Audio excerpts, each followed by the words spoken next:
The first bug that we found is the enemy wall glitch bug.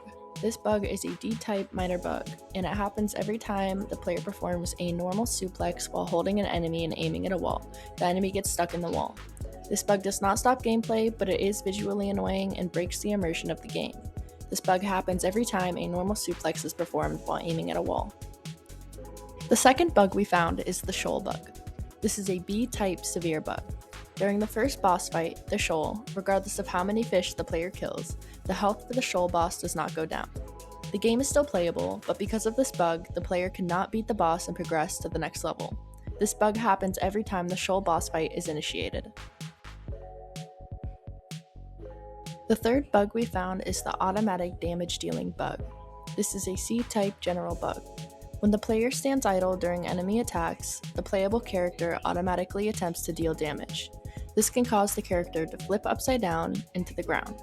This bug does not affect gameplay ability, but breaks the immersion for the player. This occurs every time the player idles while enemies are attacking.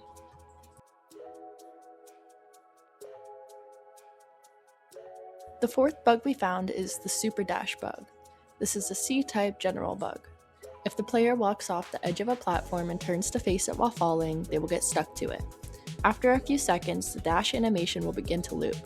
Pressing F while this bug is happening will shoot the player through the platform faster and further than when a dash is normally performed. The fact that a life is removed when this bug happens is detrimental to gameplay. The only way this bug can be repeated is by following those steps, and it does not occur randomly. The fifth bug we found is the cabinet softlock bug. This is a B-type severe bug. When trying to return to the start area from the balcony, if the player dashes into one of the cabinet corners, they will be trapped behind it, leaving them soft-locked. Unless by accident, this bug requires these specific actions for it to happen, but if it does happen, the player has to reset their game to become unstuck, causing them to lose all previous progress. The sixth bug we found is the UI overlap bug.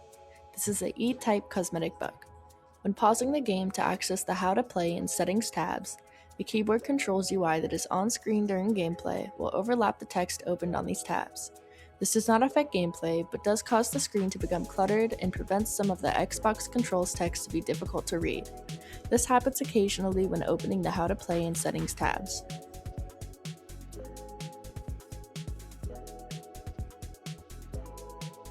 The seventh bug type we found is the dash to suplex bug. This is a B-type severe bug. The game controls say that you should just be able to perform attacks, but we found out that before you can attack, you have to dash to grab an enemy. If you aren't holding an enemy, none of the 3 attacks can be performed. The game is still playable, and after a few minutes we figured out what was happening, but it does not say anything about grabbing an enemy before attacking in the controls. This is a constantly reoccurring bug, and attacks cannot be performed without it.